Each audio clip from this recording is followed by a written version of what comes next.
Hello, my name is Blake Hatton, and I, like you, am in mourning because Camp Courage has been cancelled. And I've loved seeing just a bit of activity on the Facebook page as people remember their experience of Camp Courage and share things that happened and photos, these kinds of things. And I want to share a few things with you as well. I went to Camp Courage many times. I think 20 is where I'm almost at, or just about at. And I started going as a scout in 1997 or 98 and went many times as a scout and then as a venturer and rover. And in the last few years I've been leading, and particularly I've been co-directing with Robert Reeve for a few years now. And I want to share two stories. The first story is that Camp Courage has been cancelled once before. You will have seen maybe some photos from Barry Millwood on the Facebook page just in the last few days of the year that Camp Courage was cancelled, not because of a pandemic, but because of rain. Interestingly, another natural phenomena stopped us. Camp Courage had not been cancelled once since 1976. And then in, I think, 2014 or thereabouts, it was cancelled because of rain. And we didn't cancel until the very morning of the camp, Saturday morning. I myself was supposed to be late to the camp because I had a very good friend's wedding to attend that day. And I think I just started co-directing with Rob, and Rob called me as I was getting ready for the wedding, and all the food was bought, and actually even the kitchen and everything was set up, because I don't know if you know, but Camp Courage takes a few days of preparation on site. Gas bottles need to be brought out and connected to the oven needs to be built. Not to mention toilets put together, and just all the material had been brought out over the days before Camp Courage. And Rob called me on the phone and said, "Blake, I think we need to cancel." And I said, "What are you talking about?" And he said, there's this much water on the track and people are going to get bogged and we might actually ruin the track for future years. And so we decided it would be better to cancel, and we had to get rid of the food and everything that we'd bought. We had to refund everybody, gave the food to charities, and it was okay, but a bit sad. And we ended up having a single day replacement, I think maybe a month later, at Rob Reeve's farm. We called it the Day of Courage.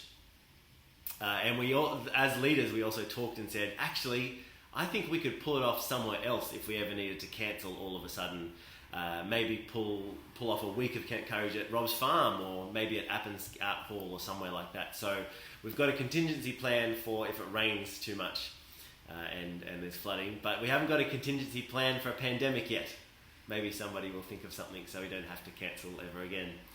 The other story that I want to tell you is from the Bible, because as you know, Camp Courage is a duty to God scout camp, where we learn about what is our duty to God. This is something that Baden Powell said was very important to scouting, to the development of young people.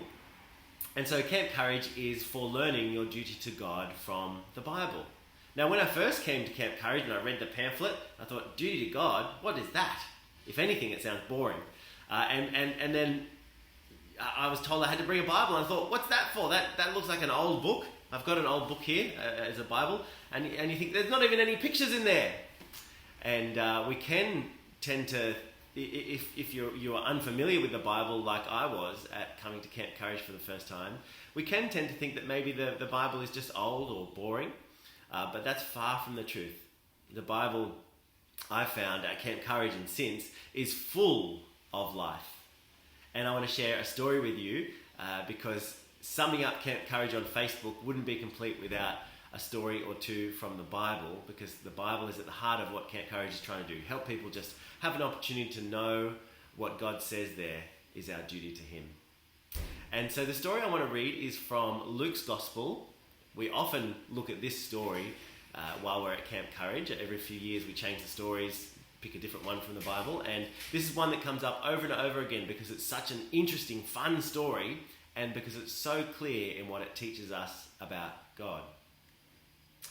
So, Luke, who wrote this part of the Bible, the Gospel of Luke, Luke was a medical doctor, we learn later on in the Bible, and he says at the start of his book that he was seeking to put together an orderly account of the things that had happened surrounding Jesus' life. He says he's spoken to the eyewitnesses and he's got their reports and he's put them together chronologically so that we can know what Jesus said and be sure about the things that have happened. And I'm going to read to you from Luke chapter 15. And this is what it says. It says, the tax collectors and sinners were all drawing near to hear Jesus. It says that there was lots of people coming to listen to Jesus. This is what I mean about the Bible being really interesting and full of life. Jesus was someone that always had a crowd coming to listen to him because what he had to say was really interesting, more than interesting. So there was lots of people, but which people was it? It says it was tax collectors and sinners. Now this is an interesting group of people because tax collectors were not liked very much. They never are in any society or any age, but particularly at this point because not only did they collect tax, but they were known as quite dishonest and they were working for a foreign government and it was all pretty ugly actually. And so they were very disliked at the time. And these are the people that are coming to Jesus. But it says also sinners. Now that sounds like a harsh category and it is in a very true sense. But sinners are just people who have all sorts of failures that have built up in their life. And that's like me, and I suspect a little bit like you too. And it says these are the kind of people that were drawing near to Jesus. But the fact that they were drawing near to Jesus bothers some other people, it says. The tax collectors and sinners were all drawing near to Jesus to hear him. And the Pharisees and the scribes, that's the religious people. The religious people murmured and said to themselves, this man receives sinners and eats with them. They're annoyed. They think that Jesus, who is God, shouldn't be spending time with sinners and tax collectors. And Luke says that Jesus told them a story. Jesus told them a story to explain why he, from God, was spending time with tax collectors and sinners. So this is a story that Jesus is using as an illustration of the relationship between me and God, between you and God. This is a story that Jesus tells to illustrate the relationship between us and God. Listen to what he says.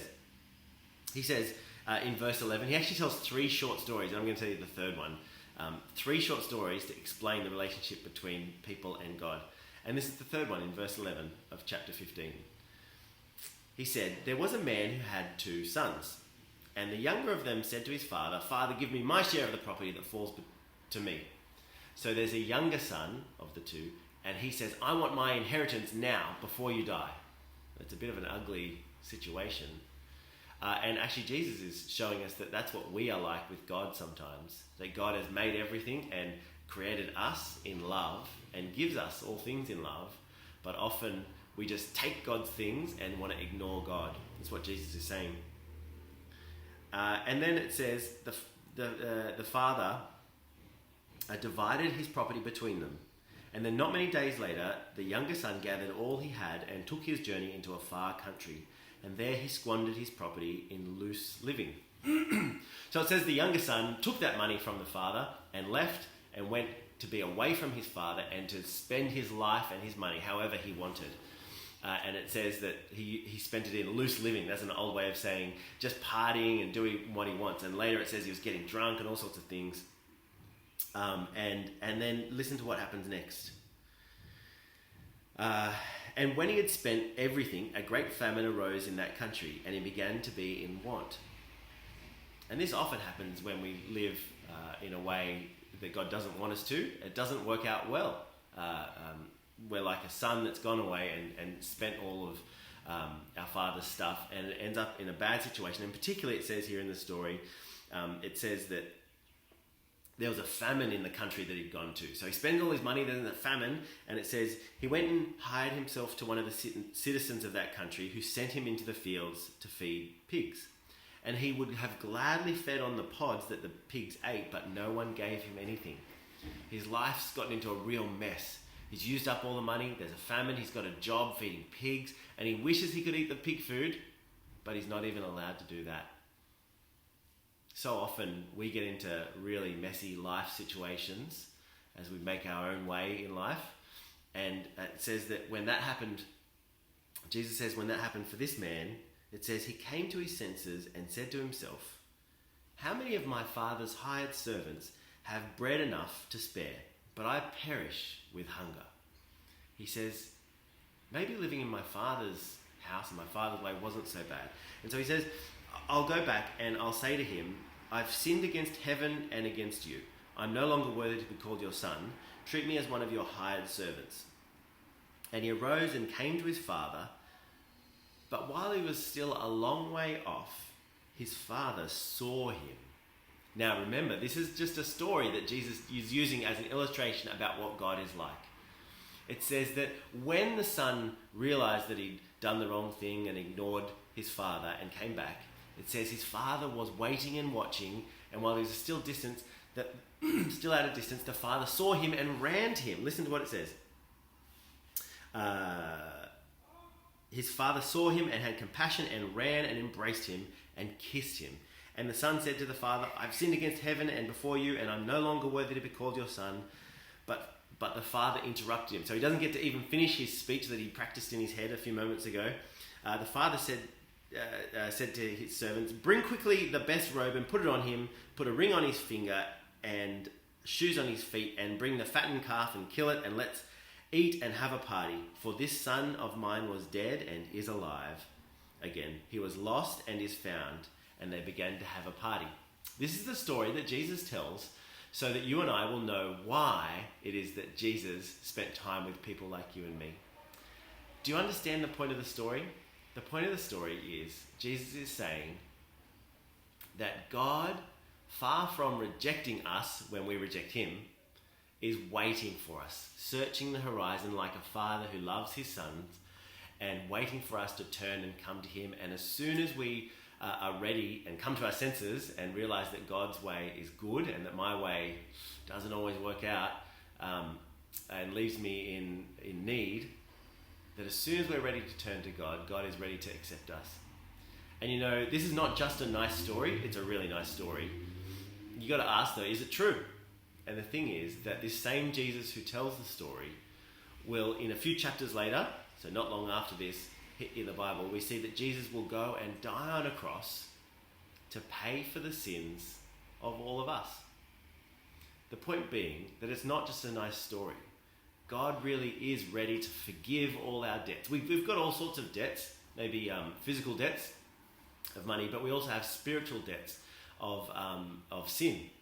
And here we see, and in Jesus we see, that God is ready to wipe away our sins and pay for them on the cross, his death instead of our death.